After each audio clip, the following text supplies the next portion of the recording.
Decirle que ayer aquí platicando con un analista muy reconocido de Vector, el maestro Navarrete, hablábamos con ustedes de que bajaba Vector la expectativa de crecimiento para México, a decir y juzgar por las condiciones prevalecientes en la economía. Rodolfo Navarrete nos decía que si acaso el Producto Interno Bruto mexicano podría llegar a tocar el 2%, tal vez no el 2%, y nos iríamos abajo de ese parámetro. El día de ayer, en lo que platicábamos con nuestro analista de Vector, surgió otra vez una previsión, ahora de la CEPAL, la Comisión Económica para América Latina y el Caribe, redujo otra vez la expectativa de crecimiento para la economía mexicana, la pasó de un 3% a un dramático 2.4%, es decir, la baja más de medio punto porcentual, 0.6%, para dejarla en 2.4 a julio. Y esto nos marca que posiblemente pudiera haber otras correcciones. Ahí la CEPAL la deja cerca ya del 2%, en el 2.4%. A fines del año, la CEPAL del año pasado calculaba el crecimiento de México en 3.2%. Ahora ya lo está poniendo en 2.4%. El organismo también baja su cálculo de expansión en toda América Latina de 1% promedio a medio por ciento, debido a la contracción que están dándose en economías como la brasileña, que va a crecer al 1,5%, a decir de las previsiones de la CEPAL.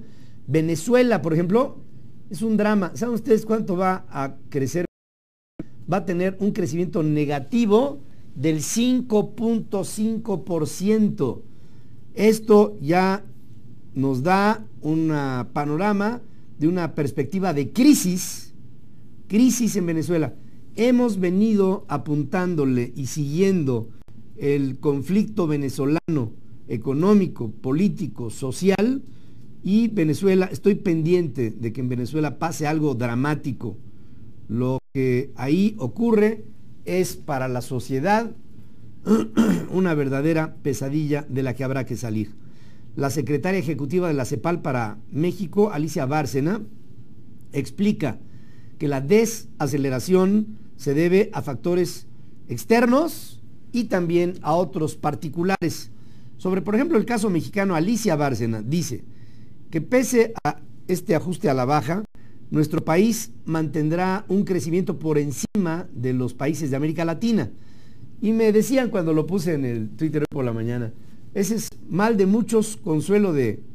Y tienen razón, no se trata de que porque van a bajar las economías en América Latina nosotros deberíamos de conformarnos con que nosotros sí vamos a tener un crecimiento mayor que estos. No, si el promedio del crecimiento de América Latina no es alentador y el de México es ligeramente arriba, de todas maneras no se ve en ello un estímulo, aunque la CEPAL dice que en el caso mexicano estimula el que haya un mayor índice de confianza en el consumidor, que desde esta perspectiva, desde aquí, no lo veo.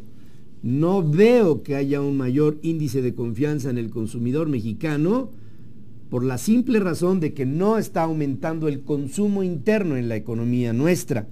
Destaca la CEPAL que es muy interesante el anuncio del presupuesto base cero anunciado para el año que entra en México. Se enmarca en la necesidad de constreñir, de ajustar el gasto público y que esto se debe de aplicar prácticamente en todos los países de América Latina para el año que entra. O sea que el ejemplo mexicano de base cero tendría que ser replicable en toda América Latina. Alicia Bárcena dice, un presupuesto base cero quiere decir que no va uno a seguir con la inercia que se venía del pasado y que se va a hacer un análisis sector por sector, ponderando en dónde sí, en dónde no, que es otra forma semántica de decir que el año que entra va a empezar con nuevos recortes al presupuesto y esto hablará de un menor ritmo de crecimiento de la economía mexicana. Las economías crecen en función de inversiones externas, privadas y públicas.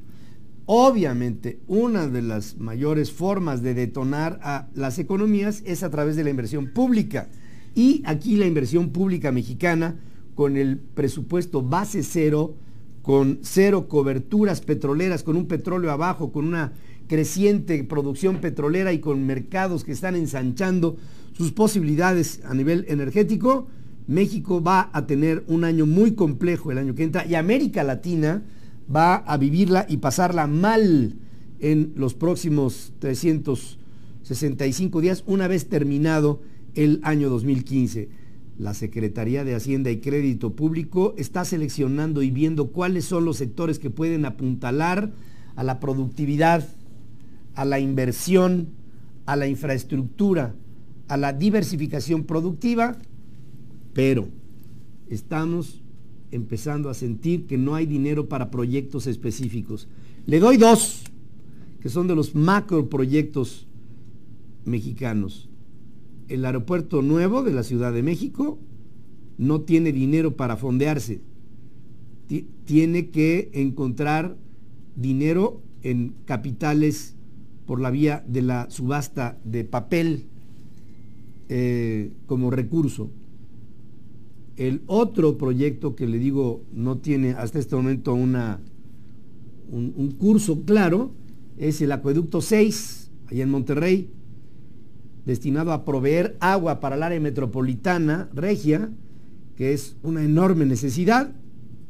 Ayer que platiqué con Jaime Rodríguez el Bronco, me decía, lo que voy a hacer cuando llegue al gobierno será suspender los trabajos, que por cierto todavía no han empezado los trabajos de este Acueducto 6. Y dije, ¿y qué dice IGA? Y me dijo, Juan Armando Hinojosa Cantú tampoco quiere hacer la obra. El presidente de la República me dice que no tiene ningún interés en lo particular para que se haga la obra, haciendo con esto una aclaración de que si hace o no IGA la obra es cosa que al presidente no le importa. Esto me llamó profundamente la atención de algunas de las cosas que pude platicar con él. También le quiero decir que antes de irnos por lo que toca al crecimiento, cada vez se revisa más a la baja el crecimiento en toda América Latina y particularmente en México, que si bien crecerá por arriba de América Latina, de todas maneras ya la CEPAL está ubicando al crecimiento mexicano en el 2.2%. Vector, con Rodolfo Navarrete, que para mí es el analista más puntual que tenemos en este momento en México, más preciso, nos habla de abajo del 2% ya desde el día de ayer. Aquí le vamos dando seguimiento a estas previsiones. Es importante. Aquí se puede ver si va a haber o no un aumento en la oferta de trabajo, si va a haber o no una posibilidad de que haya para las familias mexicanas un ingreso digno, si va a haber o no la posibilidad de que haya cada vez más mexicanos incorporados a la economía formal, o más bien dicho, mal, la economía informal seguirá siendo la gran captadora del trabajo de los mexicanos organizados. Esto, ¿quieres que vea lo del accidente ahorita? Miren, es una pena, pero le tengo que reportar que ya son 25 los muertos por el terrible accidente producido esta tarde-noche ayer en la localidad de Mazapil, en Zacatecas. Ahí está un camión de volteo que llegó sin control, arrolló a un grupo de peregrinos que estaban celebrando la fiesta patronal. Según informa esta mañana el secretario general de Gobierno de Zacatecas, Jaime Santoyo, una veintena de lesionados se encuentra en varios hospitales, algunos de ellos incluso fueron llevados hasta la ciudad de Saltillo, en Coahuila, debido a que la localidad de Mazapil no tiene un centro hospitalario para atender a este tipo de traumas. Se especula que el camión se quedó sin frenos, pero luego de varias versiones de que el conductor estaba entre los muertos o los heridos, esta mañana la autoridad dice que el responsable se dio a la fuga. Aquí la presencia de algunos de los heridos, la condición de varios de estos peregrinos, de estas personas que estaban en el festejo patronal, es de extrema gravedad, por lo que se teme que el número de víctimas se incremente en las próximas horas. El principio de este saldo de 25 muertos podría aumentar desafortunadamente, y en las próximas horas estaremos dándole a usted parte puntual de lo que nos vayan informando desde esta zona de la República Mexicana, allá en Zacatecas. Y es lo mismo, ¿no? Falta de mantenimiento, irresponsabilidad. Luego ponen al frente a conducir a personas que no están capacitadas, que no tienen educación vial. La improvisación que se da siempre. Sobre la vida, que hablábamos de la vida, Javier Rodríguez, no se necesita creer en Dios. Lo ves mirando hacia el cielo. Esto no es creencia, es evidencia. Diana Westrop, dice Thich Nhat Hanh que el milagro no es caminar sobre el agua, sino caminar sobre la tierra. Qué hermoso pensamiento. José Luis Martínez, es verdad, Pedro, qué maravilloso es el milagro de la vida. Después de la muerte de mi padre caí en una terrible depresión. Estuve a punto del suicidio y gracias a la familia y amigos logré ver que vivir vale la pena. Hay tanto por hacer. José Luis, y se los digo a todos, puede llegar el cerebro humano a proponer la idea y el pensamiento del suicidio, pero siempre impedido por el corazón. El corazón agradece a la vida, aunque a veces el cerebro la razone, el corazón la agradecerá siempre. Esteban Val, las creencias son libres y cuando eso se respeta, todos estamos felices y contentos. María Eugenia Ramírez, pues yo digo que Dios los llene de bendiciones a todos, creyentes o no creyentes. Y les digo una de mi padre, que es maravillosa. Mi papá luego a veces estaba sentado en la mesa ahí con amigos, ¿no? Y por ahí no faltaba el amigo que decía, pues yo no creo en Dios.